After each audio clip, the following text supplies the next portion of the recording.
I recognize the Honourable Leader of the Opposition. Thank you, Madam Speaker.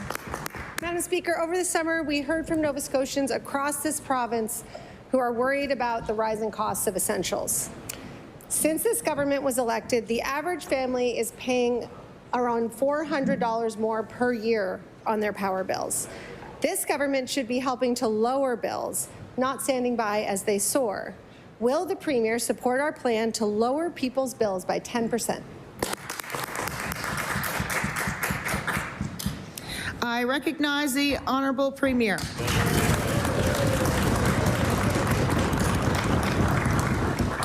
Thank you, Madam Speaker. Our government understands the challenges that people are facing, the stress that people are feeling.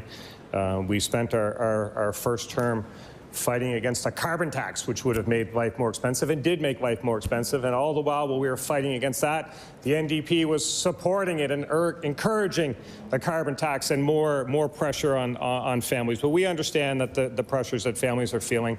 We're taking the steps that we can to support families in sustainable, meaningful ways, and we'll continue to do that to support Nova Scotia families.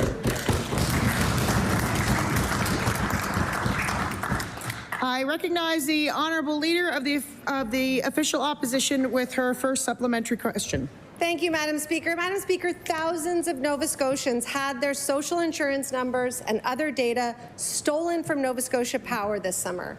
Data that the company should not have had and certainly should not have kept. New Democrats are calling for lower barriers to legal recourse against that company so that they can't hold that personal information. We want to let people request credit freezes without hurting their credit scores and to change regulations on data retention periods.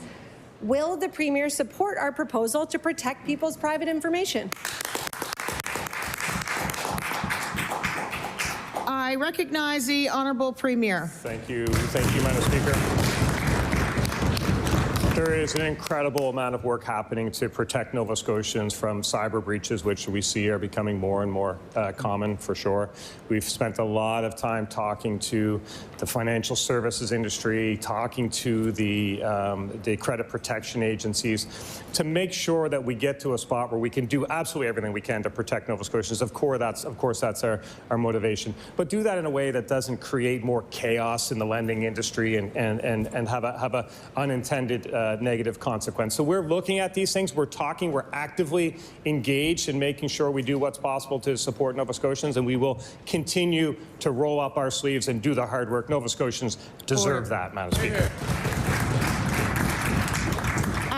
I recognize the Honourable Leader of the Official Opposition with final question. Thank you, Madam Speaker. While the Premier is concerned about lending agencies, we are concerned about Nova Scotians whose SIN numbers are flying in the wind, and this government so far has done nothing about it. This is why we are asking this government to protect consumers' information.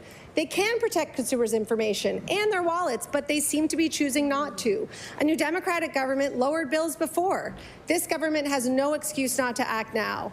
Nova Scotia Power was privatized by a PC government who sold it for less than it was worth with no cost-benefit analysis. More recent interventions by this government have resulted in higher costs for Nova Scotians. This government can choose to put partisan politics aside, protect Nova Scotians' privacy, and lower their bills. Will the Premier take action? Order. Yes or no? Order. I recognize the Honourable Premier. Thank you. Thank you, Madam Speaker. The member will probably know there's a bill before the House to protect the security, social insurance numbers. That's really important to our government. We're taking the steps that are necessary. But, Madam Speaker, every time we take steps, the NDP tries to block it. We put a solution forward, $500 million in lower taxes for Nova Scotians. Guess what, Madam Speaker? NDP voted against that. They think that instead a roughly $150 million one-time saving, they think that is more significant than a $500 million saving year after year after year. Madam Speaker, that's NDP math for you, Madam Speaker. Right here, we're interested in protecting Nova Scotians. We're not interested in fake math or political sound bites. We'll do what we can for that.